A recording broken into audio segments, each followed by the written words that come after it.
Here's another great story about Tenali Raman. Tenali Raman and the Great Pandit.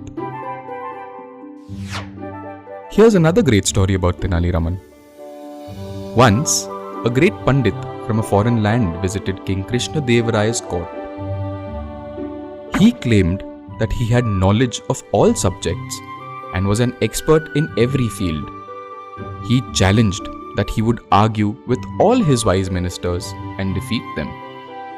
The king accepted his challenge. The Pandit then proceeded to argue with the learned men of the kingdom on various subjects. The king's ministers failed miserably.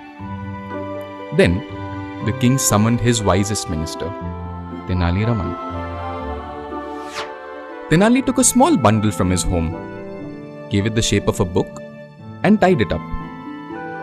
Then, he went to the court and announced that he was ready to argue against the Pandit, but on the condition that the topic of the debate would be based on the great book Tilakashta Mahisha Bandhanam. The great Pandit was stumped when he heard this, because he had never heard of any such book. He asked the king to give him one night's time to prepare for the argument. He was sleepless all night. He could not bear the thought of losing. So he took all his belongings and left the city before sunrise. He left a note for the king, saying that he had never heard of the great book. The next day, at the appointed time, Tenali appeared in court for the debate. But he was informed that the Pandit had already gone away. The king, being a learned man, wanted to read the book that Tenali had mentioned. So, he asked Tenali about it.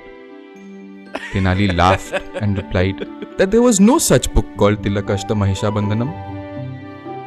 Inside the bundle, there was til, which is called tila in Sanskrit, and some sheep dung, which in Sanskrit is known as kashta. These contents were tied by a rope made of buffalo's hide, which is called mahisha. Bandhanam refers to tying in Sanskrit. This is how Tenali tricked the Pandit into believing that there was a great book that the Pandit had never heard of. The king appreciated Tenali's intelligence and rewarded him